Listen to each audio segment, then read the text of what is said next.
6 को स्टार्ट करेंगे। Chapter number 6 का टॉपिक नंबर 1 है 6.1, जिसका नाम है काइनेटिक थ्योरी ऑफ गैसेस। आज इसके बारे में हम बहुत सारे इस टॉपिक में बच्चों शॉर्ट भी हैं, एमसीक्यूज भी हैं और लॉन्ग क्वेश्चन भी आई एक तरह से। ठीक है, तो टॉपिक को बड़े अच्छे से आपने समझना है क्योंकि नई बुक है, ठीक है ना, नया टॉपिक है, पहले था लेकिन बहुत शॉर्ट था, थोड़ा डिटेल में अब इन्होंने इसको डिफाइन किया जी। तो देखें, बातें वही हैं, कॉन्सेप्ट वही हैं जी। तो लिसन, सबसे पहले बात करते हैं इसके पोस्टुलेट्स कितने हैं। 8 पोस्टुलेट्स हैं इसके, 8 postulates of this kinetic theory of gases. Number 1 is gas particles are in continuous random motion and negligible volume of gas particles. Number 3 है no intermolecular forces and elastic collision. Similarly, number 5 large number of particles. Number 6 average kinetic energy is proportional to temperature. Number 7 pressure due to particles collisions. Number 8 time of collision is negligible. तो बेटे ये इसके points हैं, चले one by one सारे points को study करते हैं। नंबर 1 पॉइंट है जी, gas particle are in continuous random motion.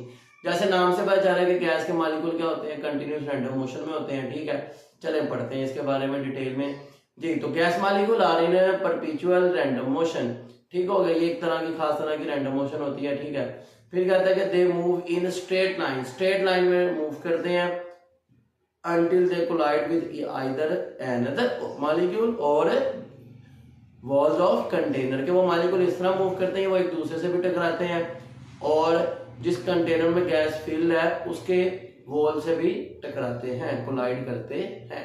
तो ये था पॉइंट 1। इसी तरह पॉइंट 2 की तरफ चलते हैं।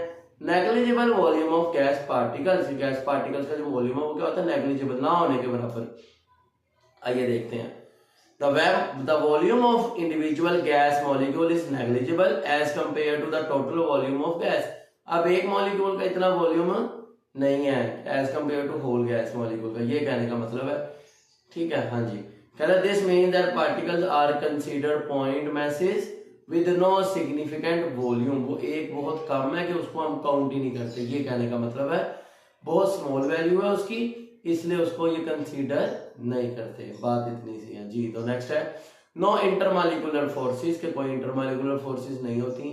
क्या मतलब, अब देखे ना, हमारे सराउंडिंग में एयर है, हम एयर में से गो थ्रू पास हो रहे हैं, स्पून से चल फिर रहे हैं हवा में, क्यों? क्योंकि उसके मॉलिक्यूल में इंटरमॉलिक्यूलर फोर्सेस नहीं है। ओके, लेकिन सॉलिड और लिक्विड में होती है, उनमें से सॉलिड में तो हम गुजर नहीं सकते, लेकिन लिक्विड में जब पास आउट होते हैं तो बहुत डिफिकल्ट होता है, मुश्किल होता है, चलने में भी और तैरने में भी।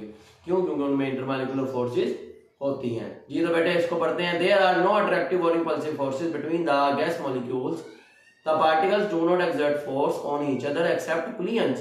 पार्टिकल एक दूसरे पे फोर्स अप्लाई नहीं करते collisions के अलावा, जब एक दूसरे से टकराते हैं सिर्फ तब भी फोर्स लगाते हैं। नंबर 4 है इलास्टिक collision। अब वो collision इलास्टिक है, क्या मतलब, एक मॉलिक्यूल दूसरे से टकरा के वापस आएगा और दूसरा तीसरे से टकरा के वापस आ जाएगा। collision मतलब दोनों का एम्पलीट्यूड क्या होगा, सेम होगा, कम ज्यादा नहीं होता।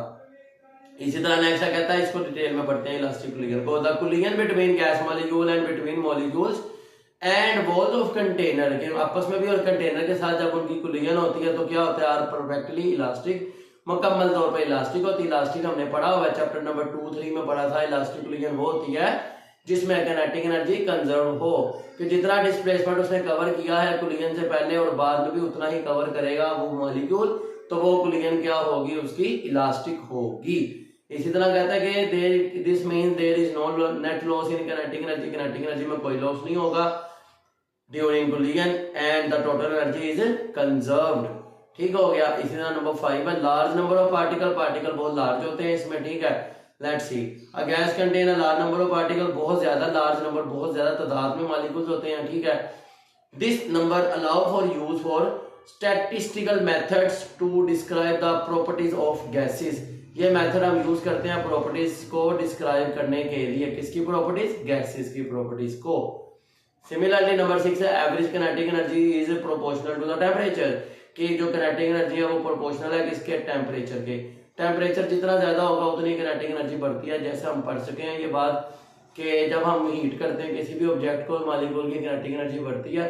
सादा से एक एग्जांपल लेते हैं, एक गिलास में पानी ले लें और आप एक बर्तन में पानी लेके उसको चूल्हे पर रखते हैं। ठीक है ना, जब वो गैस को हीट देगा वो पानी को, तो मॉलिक्यूल की काइनेटिक एनर्जी बढ़ेगी और वो मूव करते नजर आएंगे। ठीक है, आम गिलास में सादा जो पानी है वो मूव करता नजर नहीं आएगा, लेकिन जब चूल्हे पे रखेंगे उस पानी को गर्म करेंगे, हीट मिलेगी, तो वो मॉलिक्यूल मूव करते हैं, बबल्स बनते हैं और वो नजर आते हैं। ठीक है बेटे, हाँ, जिसे हम एक्सपेंशन बोलते हैं, वो उसकी सरफेस भी राइज करती है, जिसको हम कहते हैं उबाल आना पानी को। ठीक है, इसी तरह बेटे आगे देखें, this implies that the temperature increase the speed of gas molecule also increases, जैसे आपको मैंने अभी एक एग्जांपल से समझाया है। ठीक है, इसी तरह कहता है कि pressure due to particle collision, particle की कोलिजन है उसके दरमियान प्रेशर भी होता है, जाहिर है फोर्स लग रही है, उसका कुछ एरिया भी होगा तो प्रेशर तो जनरेट होगा ऑब्वियसली। तो कहता है pressure exerted by gas molecule in walls of container is due to collision of gas particle with the walls.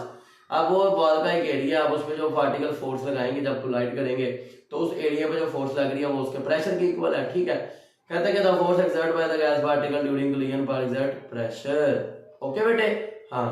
तो इसी तरह लास्ट पॉइंट है हमारे पास, time of collision is negligible, कि जो टाइम है जिसपे वो फोर्स कोलिजन लग रही है वो नेग्लिजिबल है, बहुत स्मॉल टाइम ऑफ इंटरवल है, इसलिए हम उसको नेग्लिजिबल कह देते हैं। चलिए इसको डिटेल में बढ़ते हैं। The time taken for collision between gas molecule is extremely short, बहुत ज्यादा शॉर्ट है ये time, as compare to the time collision between the collision.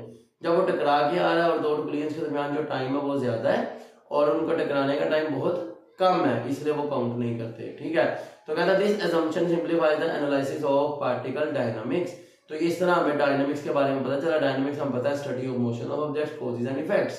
तो बेटा ये था हमारा आज का टॉपिक जिसमें हमने काइनेटिक थ्योरी ऑफ गैसेस को पढ़ा। उम्मीद है आपको बात समझ आ गई होगी। If you have any question you can ask, और अगर आपने कोई और टॉपिक समझना है तो आप कमेंट सेक्शन में बता सकते हैं। फर्दर आपको स्क्रीन के टॉप राइट कॉर्नर में आपको लिंक मिल जाएगा स्क्रीन हमारी प्लेलिस्ट का 11th क्लास फिजिक्स का। ठीक है ना, नई बुक की, आपको उसमें कोई भी लेक्चर मिल जाएगा जब आपने जस्ट सर्च करना है। ठीक है, अगर ना मिले तो आप कमेंट करके पूछ सकते हैं। ओके बेटे, चले मिलते हैं आपसे नेक्स्ट लेक्चर में। सी यू देन, अल्लाह हाफिज़।